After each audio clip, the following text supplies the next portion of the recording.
مولوي صاحب څنګه چکر دی و چکر وکړ څنګه و لار کې خو عذاب نه شوي؟ ماشاءالله ډېر ښه سفر و.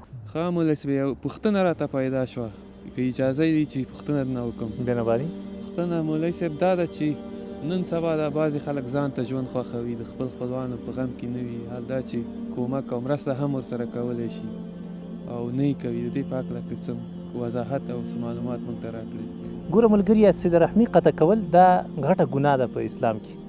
هیڅوک باید له خپلوانو سره صله رحمي په هیڅ ډول باندې هم قطع نه کړي. نبي صلی الله علیه وسلم فرمایلی دی وایي د هغه چا سره ته خپله رابطه قایمه ساته چې څوک یې حتی له تا سره قطع کوي هم، یعنی که څوک له تا سره رابطه هم قطع کوي ته بیا هم رابطه ورسره ساته، صله رحمي مه قطع کوه.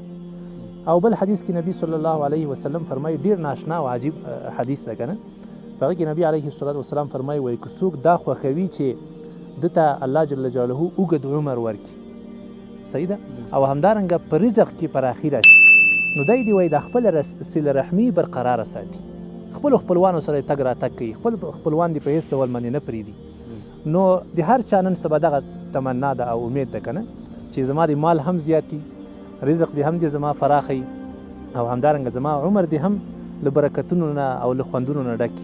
دا نبی علیه الصلاة والسلام اسانه موږ تاسو ته علاج ښودلی چې تاسو د خپلو خپلوانو سره اوسېږئ، خپلو خپلوانو سره رابطه قایمه ساتئ، همیشه لپاره تنهایي ژوند مه خوښوئ.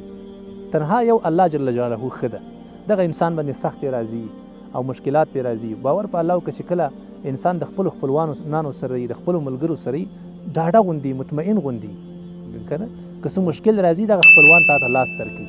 ته هر چاته په سخته کې په مشکل کې لاس ورکوې، سبا ته دغه انسانان تا ته هم لاس درکوي. نو تنهایي نه دي اوسېدل پکار. په بل حدیث کې ډېر ناشنا وعید راغلی ده.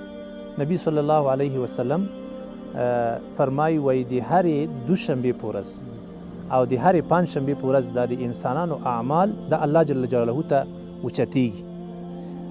هر هغه څوک چې هغه شرک نه کوي د هغه اعمال اوچتېږي بغیر له هغه انسان نه چې هغه صله رحمي قطع کړي.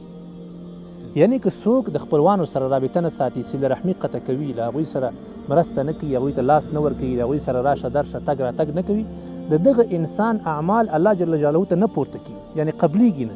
نو دا څومره خطرناکه خبره ده چې ته شپه ورځ کوشش کوې، عبادت کوې، او بیا ستا دا اعمال دا د الله جل جلاله په دربار کې هغه د دغه مشکل د وجې نه هېڅ اوچت نشي او قبول نشي. نو انسان ته نه دي پکار چې هغه خپلو خپلوانان پرېږدي. خپلو خپلوانو سره سړی نور هم مطمئن کېږي، قوي کېږي، پیاوړی کېږي. او باور وکړه په هفته کې یو وارې هم که ته خپلو خپلوان ووینې نو د هفتې هغه ټول بوج له تا نه ختمیږي او د نه ایسته کېږي. داسې ده که نه ده؟ حق پې هم لري، حق هم در باندې لري. د حق برسیره که ته څه ښه نشي ورسره کولی، حد اقل دغه په ښه تندي باندې، په ورین تندي باندې، په خوشحالۍ باندې چې ته یو بل سره ګورې، په دې باندې هم الله جل جلاله تا ته اجر درکوي، زړه دې پرې خوشحاله کېږي، روح دې تازه کېږي، ساعت دې تېرېږي.